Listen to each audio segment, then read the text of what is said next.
Le livre des Proverbes, chapitre 3. Mon fils, n'oublie pas mes enseignements, et que ton cœur garde mes préceptes. Car ils prolongeront les jours et les années de ta vie, et ils augmenteront ta paix. Que la bonté et la fidélité ne t'abandonnent pas. Lis-les à ton cou. Écris-les sur la table de ton cœur. Tu acquerras ainsi de la grâce et une raison saine, aux yeux de Dieu et des hommes. Confie-toi en l'Éternel de tout ton cœur, et ne t'appuie pas sur ta sagesse. Reconnais-le dans toutes tes voies, et il aplanira tes sentiers. Ne sois point sage à tes propres yeux. Crains l'Éternel, et détourne-toi du mal. Ce sera la santé pour tes muscles, et un rafraîchissement pour tes os. Honore l'Éternel avec tes biens, et avec les prémices de tout ton revenu. Alors tes greniers seront remplis d'abondance, et tes cuves regorgeront de mou. Mon fils, ne méprise pas la correction de l'Éternel, et ne t'effraie point de ses châtiments. Car l'Éternel châtie celui qu'il aime, comme un père l'enfant qu'il chérit. Heureux l'homme qui a trouvé la sagesse, et l'homme qui possède l'intelligence.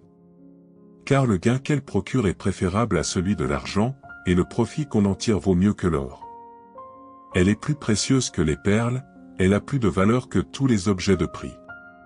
Dans sa droite est une longue vie, dans sa gauche, la richesse et la gloire.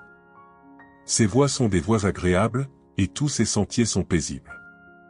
Elle est un arbre de vie pour ceux qui la saisissent, et ceux qui la possèdent sont heureux. C'est par la sagesse que l'Éternel a fondé la terre, c'est par l'intelligence qu'il a affermi les cieux. C'est par sa science que les abîmes se sont ouverts, et que les nuages distillent la rosée. Mon fils, que ces enseignements ne s'éloignent pas de tes yeux, garde la sagesse et la réflexion. Elles seront la vie de ton âme, et l'ornement de ton cou. Alors tu marcheras avec assurance dans ton chemin, et ton pied ne heurtera pas. Si tu te couches, tu seras sans crainte. Et quand tu seras couché, ton sommeil sera doux. Ne redoute ni une terreur soudaine, ni une attaque de la part des méchants. Car l'Éternel sera ton assurance, et il préservera ton pied de toute embûche. Ne refuse pas un bienfait à celui qui y a droit, quand tu as le pouvoir de l'accorder. Ne dis pas à ton prochain, va et reviens, demain je donnerai. Quand tu as de quoi donner. Ne médite pas le mal contre ton prochain, lorsqu'il demeure tranquillement près de toi. Ne conteste pas sans motif avec quelqu'un, lorsqu'il ne t'a point fait de mal. Ne porte pas envie à l'homme violent, et ne choisis aucune de ses voies.